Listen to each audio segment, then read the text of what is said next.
everyone, welcome back to the vlog. I am so excited to share my March book reviews with you. I was able to read 6 books this last month and I didn't read all the ones that I was hoping to get read. But I am excited to share what I read, and share what I liked and what I didn't like, and get some recommendations from you. So if you'd like to follow along, that'd be awesome. Give it a thumbs up and subscribe to my channel. I do book review vlogs once a month, the first Friday of every month. I like getting book recommendations from viewers, so if you want to leave in the comments a book that you really enjoyed recently or that in the past and you think that I might enjoy it, I would love to get those recommendations from you to add to my reading list as well. So in no particular order, here are the books that I read during the month of March. The first one that I'm going to share is this book called Marilla of Green Gables. I was not aware that this book had been printed. It was printed last fall. And so as soon as I saw that there was a book like this, I immediately put it on hold at the library and was able to borrow it and read it. I'm a big fan of Anne of Green Gables. I actually own 3 complete sets of that series. And so this book is designed as a prequel to all of that. It's the story of Marilla when she was younger and as a child. It's written by Sarah McCoy. I'm not familiar with any of her other work. This book is 291 pages long and it was a fast, easy read. I was able to read it in a day. Overall, I thought it was a really nice story. It did, of course, lack the magic that I find comes in the Anne of Green Gables series. Because it wasn't written by the original author, it's just her view and her take on what may have happened prior to Anne of Green Gables. That being said, I do think that it was a really good story. It was a good book, it was a nice easy read, and I really liked it. I don't know that I'll buy this book to keep in my permanent collection. So if a prequel to Anne of Green Gables sounds like something that you might enjoy, just out of curiosity's sake, then maybe give this one a try. Moving on, the book that is taking the world by storm currently, Rachel Hollis' Girl Stop Apologizing. I shared in a previous book review the other book of hers, Girl Wash Your Face, that I had just read. So this book was released on March 5th of this year, and I did not pre-order it, but I ordered it as soon as it came out. I don't live close enough to a bookstore to go and pick up a copy the day that they're released, so I usually order them and get them about a week later. That's just the nature of living in the middle of nowhere. This book, I mean, if you really enjoy Girl Wash Your Face, you will probably like this book.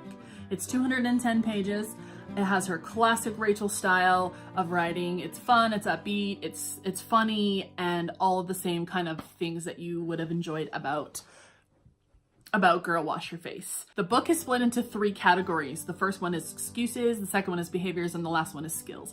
So it's talking about excuses that we make in our everyday lives to prevent us from reaching our goals, how to stop those, and some behaviors and skills that maybe you should replace those bad habits with.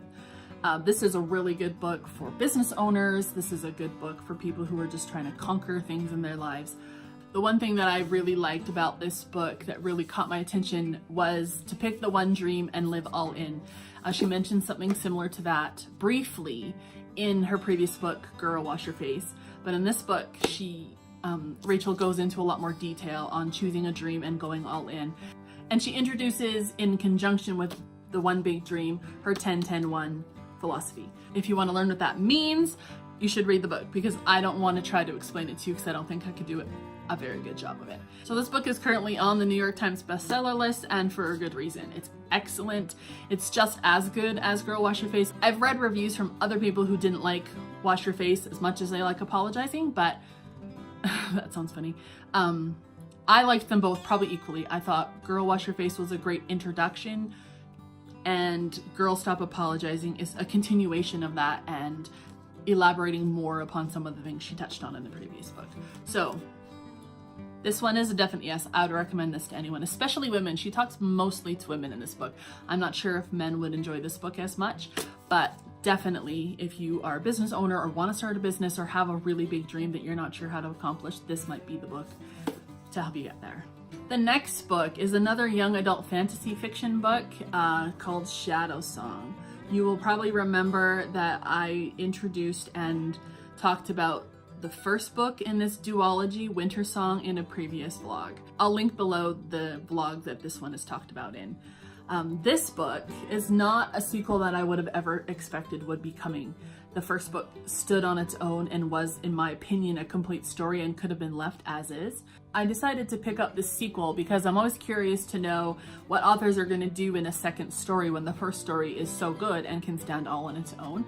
This book will not stand on its own. If you haven't read Winter Song, this book won't make a lot of sense to you. So these have to be read either together or just the first one. So you can't read this one by itself.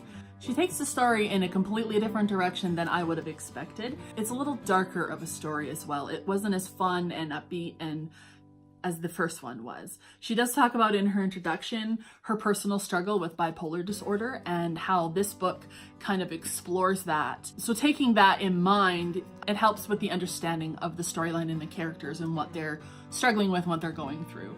This book is 376 pages, so it's a good size book for a novel. Not too long, though. I think that everything that is in here should have been part of the story. It made a lot of sense, all the things that she included. This is excellent writing. She's a fantastic writer and I really enjoy her writing. And something that I just personally really like is an ending that ties everything up in a neat bow. I really prefer endings that way. I don't like cliffhangers at the end of books, and this book just kind of wraps everything up right at the very end and ties it up neatly, which I find incredibly satisfying. However, you could probably take this story 100 different ways in the ending. I really like the ending in this book. So to recap, yes, love this book, liked it as much as the first one, and it works really well as a duology. I don't think that there would be room for a third book in this series. I like these books enough that I'm gonna watch out for this author and see what might be produced from her in the future. I think that she's a fantastic writer. I'm interested to follow her career and see what else that she comes up with. The next book I read is a financial book. I picked this book up because it's written by a Canadian, and a lot of the books that I've read in the past about financial planning and budgeting and that kind of stuff are all American books, all based in the US. And so the money system isn't the same and the investment system is not the same in both countries. I chose this one because I thought it would be a really valuable resource coming from a Canadian perspective. Unfortunately, and I'll tell you right off the bat, this book did not get there for me at all. It's 316 pages and it was twice as long, in my opinion, as it needed to be. The author, Pierre, Yves, McSween, I hope I said that right. He is from Quebec, so he's French. And so I'm not sure if this book lost something in translation from French to English. It might have. That might be why the book was a little bit weird. But really, the whole point of this book can be summed up right in the title. Do you really need it? That's really the thesis of the book, is to think through all of your purchases, all of your financial decisions, and decide, do I really need to do this or do I not need to do this? That's the basic of the book. So, but the first couple of chapters, the first probably 4 chapters of this book really felt condescending to me. There is a lot of information in this book. He covers a lot of different things. For example, he talks about he talks about cars, negotiating, points cards, buying a home or not buying a home, children's parties, investing, and that kind of stuff. So even though he does cover a wide range of topics, I find that the advice and the practical application of his opinion isn't really there.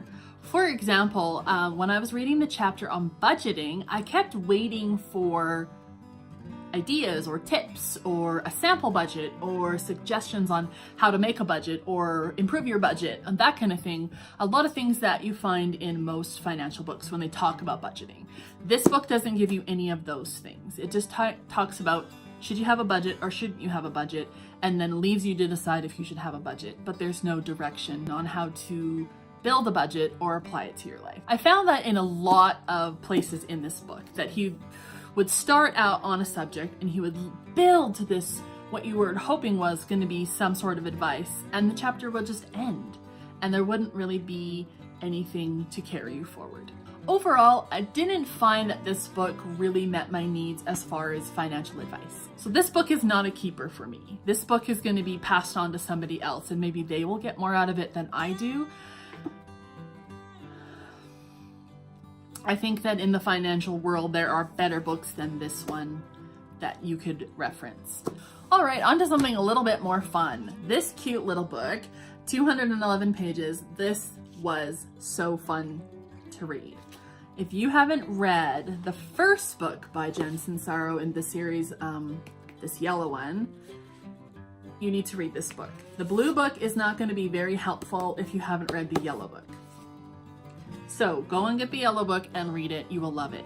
Maybe I'll include a review of this one in full in the next book vlog. I read this a long time ago, but I think I'd like to reread it, and I might cover this in the next book vlog. But this month we are talking about the blue book. This book isn't a standalone book. This book, I think, is meant to be a companion to the first book. Everything in this book is very small. Like most little like there's pages with just a little bit on them, some with a little bit more, and some with a little bit more. It's meant to be read a little at a time, randomly. You just kind of pick it up if you need a pick-me-up or you need some motivation. You just pick this up and read a page or two. That's how this book is designed to be used. And I think it's great that way. I really do. I really think this is a great book. It's set up to have like mantras and affirmations and little stories and motivational snippets. It's bite-sized. It's set up to be quick snippets that you read on occasion. And when you take the cover off, the book is still totally cute. This book is something I'm going to keep within reach. So when I need a little pick-me-up or a little bit of motivation, I'm just going to grab this book and read a little something. So if you're looking for something that's kind of the same way, something to kind of motivate you and just kind of lift you up during the day, maybe grab this. I will say though, wait for it to come out in paperback, because the hardcover price for Canadians of $27 is a little steep for a tiny little 200-page book like this. That's really my only complaint about it, is the price point was really high for a 200-page book, in my opinion. Pick up the yellow book, read it, and then read the blue book. Excellent books both. And I've saved the best for last. This book, I feel like I could talk about all day. I won't, but I could. The Last Sansara by Kristen Ciccarelli. Canadian author and fantastic. Such a good book. That is my initial opinion. I loved this book so much. So the mister had actually read this book, and so I stole it from him so that I could read it. Loved it so much that I bought the hardcover copy because I wanted a better copy to have in my collection. This book is 416 pages, and she uses every single one of them to tell a fantastic story. This is a young adult fantasy novel, so there is magic, and there is dragons, and there is all manner of wild mystical things that happen in this book. Though her writing about dragons is a lot different than other writings that I've read about dragons.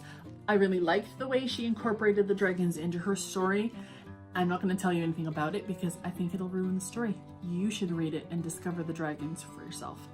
I think the characters were really well developed. They had moral dilemmas and drama and trauma and different things that they endured in the story, and they were not all resolved at the end of this book.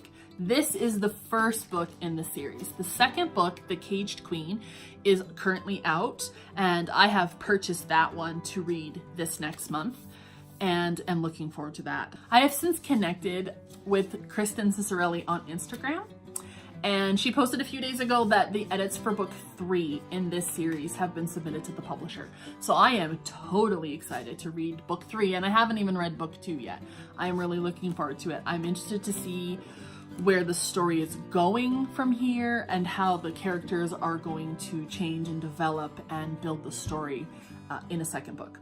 Highly recommend this book, whether you are Canadian or not. I think most teenagers, if they enjoy fantasy type books, they would really enjoy this. I haven't read the Throne of Glass series by Sarah J. Maas, but Mr. has. And he says that if you liked the Throne of Glass series, that you might like this series as well. I'm actually going to start reading the Throne of Glass this coming up month just because he keeps raving about it and I'm curious to know what all the fuss is about. So that is my book review for the month of March.